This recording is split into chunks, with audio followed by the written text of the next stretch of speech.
नमस्कार साथियों, आज हम बात करेंगे इसराइल वर्सेस फिलिस्तीन की जो मौजूदा जंग छिड़ी है, इसमें क्या क्या हुआ है, अब तक जो घटनाएं चल चुकी है, हम इस पे आज बात करेंगे। हम गाज़ा पर एक कंप्लीट सीज लगाने वाले हैं। ना बिजली देंगे, ना खाना देंगे, ना कुछ देंगे, सब कुछ बंद।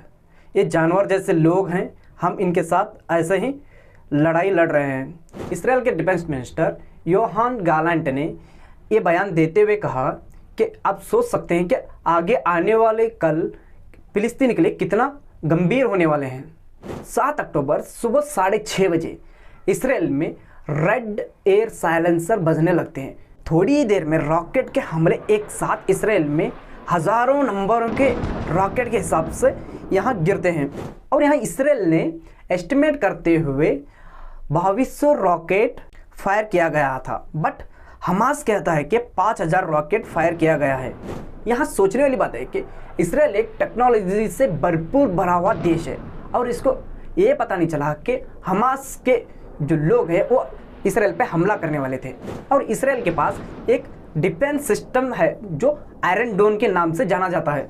आयरन डोम लेटेस्ट टेक्नोलॉजी की यूज़ के चलते जो रॉकेट जो इसराइल में गिरने वाले रहते हैं उनको रोकने की काम करती है, जो हवा में उनको छितड़े उड़ा देती है और इससे इसराइल देश को प्रोटेक्ट करता है।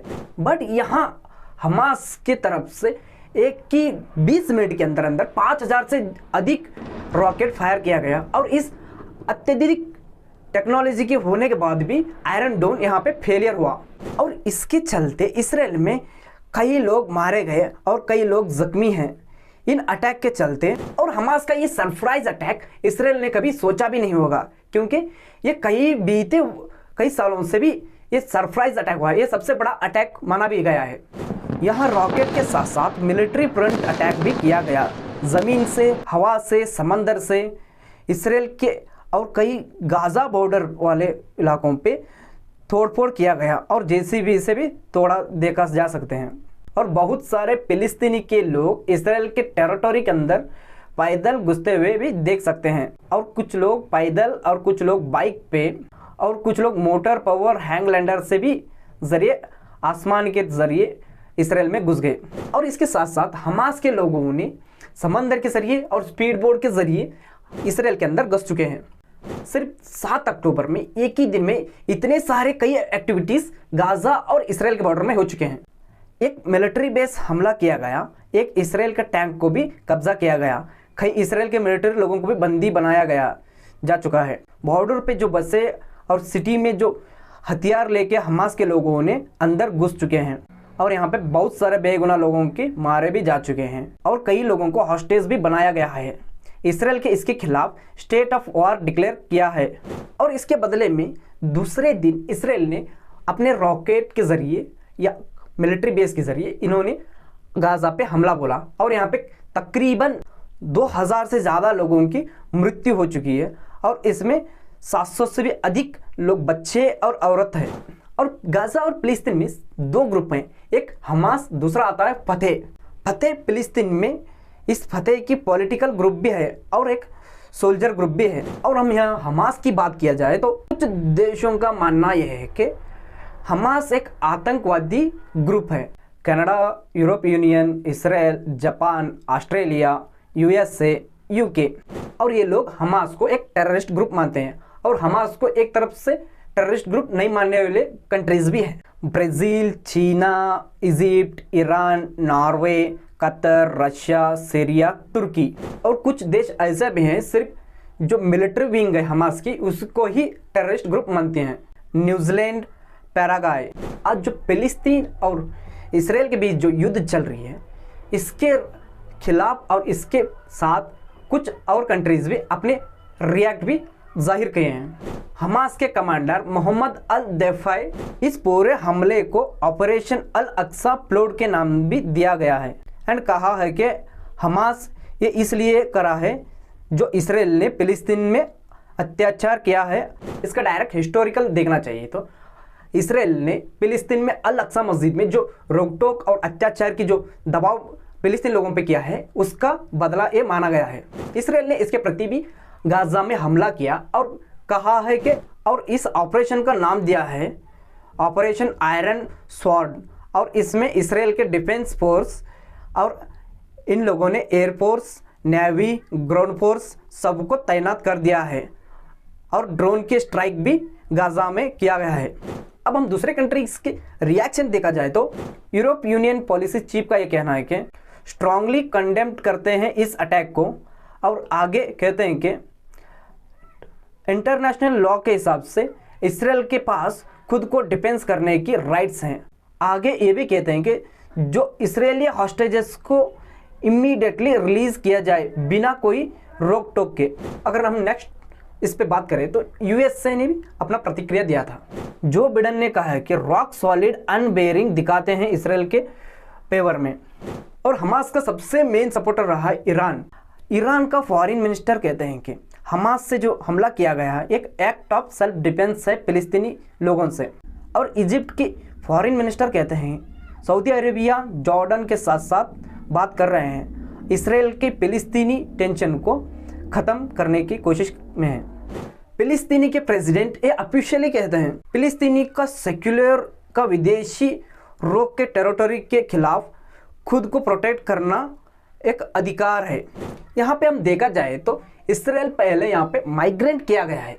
इन ज्यूसस को सालों से यूरोप कंट्रीज के द्वारा सताया गया और ये लोग फिलिस्तीन में आके शरणार्थी के जरिए ये उन लोगों से इजाज़त मांगते हैं और आगे चलते चलते ये लोग उनको ही अपने कंट्री से या अपनी ज़मीन से रेफ्यूजी की तरह ट्रीट कर रहे हैं। यहाँ पे ऑफिशियली फिलिस्तीन सपोर्ट डिजर्व करती है एंड टेररिस्ट को सपोर्ट देते हुए नहीं।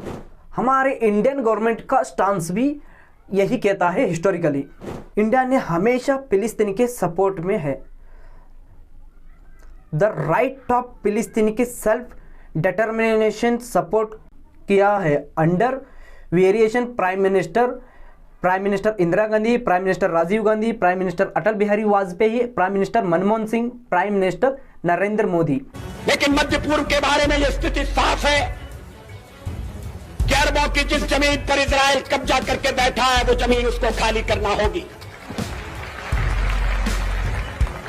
आक्रमणकारी आक्रमण के फलों का उपभोग करे, ये हमें अपने संबंध में स्वीकार नहीं है। अब ये जंग शुरू होके तकरीबन 3 हफ्ते बीतने आ चुके हैं। अब ये गाजा में नरक से भी भयंकर हालात हो चुके हैं। 9 अक्टूबर इसराइल ने गाजा पे एक ब्लॉक या बैरिकेड लगा चुका है। यहाँ सख्त आदेश हैं, ना खाना देंगे, ना दवाई देंगे, ना पानी देंगे, ना बिजली देंगे। इन सब को गाजा में पहुँचने या सप्लाई करने से पाबंदी लगा है। और जो इसराइल है अपने डिफेंस में गाजा में बमबारी भी कर रहा है। अब जो इसराइल जो कर रहा है तकरीबन यहाँ 2000 से अधिक बच्चों की मृत्यु हो चुकी है और कई 2700 लोगों की जान जा चुकी है। उसमें औरतें भी हैं और बच्चे भी ज़्यादा हैं। और यहाँ पे इसराइल जो कर रहा है वो किसी टेररिस्ट ग्रुप से कोई कम काम भी नहीं कर रहा। ऊपर से बता रहा है कि हमको मारा गया, लेकिन एक्चुअल में देखा जाए तो ये उल्टा उनसे डबल मार चुके हैं। इसराइल के इस हमले में तकरीबन 2800 से अधिक फिलिस्तीनी लोगों को मारा जा चुका है।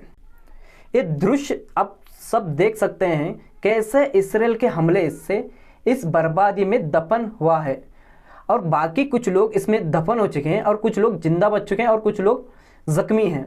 अब ये जो बचे लोग हैं वो हॉस्पिटल, स्कूल्स में शरणार्थी के तौर पे हैं। यूनाइटेड नेशन UNRWA 15 अक्टूबर को कहा कि गाजा में अनप्रेसिडेंटेड ह्यूमन कैटास्ट्रोफी देखने को मिल रहा है। गाजा के एक हॉस्पिटल में काम करने वाले एक सर्जन ने महमद मत्तार को बताया है कि गाजा के हॉस्पिटलाइज ओवरमेंट के चलते यहाँ पे पानी नहीं है, बिजली नहीं है, नेटवर्क कनेक्शन भी नहीं है और गाजा पे सभी हॉस्पिटल के हालात इसी तरह हैं। और कुछ देश अपना मदद भी भेज चुके हैं, जैसे कि हमारे इंडिया ने अभी कुछ टन्स के मेडिसिन्स, खाना, पानी गाजा पे शिफ्ट कराया है। 17 अक्टूबर को हेल्थ ऑफिशियल ने बताया है कि अंसोलॉजी हॉस्पिटल है वो भी 48 आवर्स के अंदर फ्यूल के कमी के चलते बंद होने के कगार। अगर इसराइल ऐसे ही गाजा पे हमले करने लगे तो हिजबुल्लाह करके एक लेबनान का ग्रुप है वो जो ईरान के सपोर्ट में आता है, अगर हिजबुल्लाह इसके अंदर इंटरफेयर हुआ तो सोच लो ये वर्ल्ड वार 3 के साइड चला जाएगा।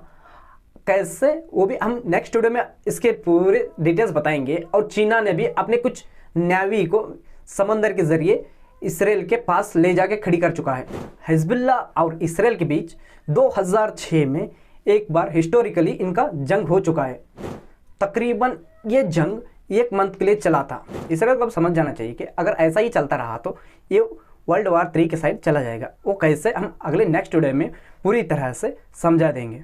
अंततः मैं बस इतना कहना चाहूँगा, ये भले ही जंग इसराइल वर्सेस हमास के खिलाफ हो, लेकिन इसके अंदर बेगुनाह लोग भी खामखा मारे जा रहे हैं। जितना समय इस जंग को रोकने का लगेगा, उतना ही समय से लोगों की जानें या उनकी हत्या होती रहेगी। ऐसे और इंटरेस्टिंग और एक्सप्लेनेशन वीडियोज़ के लिए मेरे चैनल को सब्सक्राइब और शेयर लाइक करें।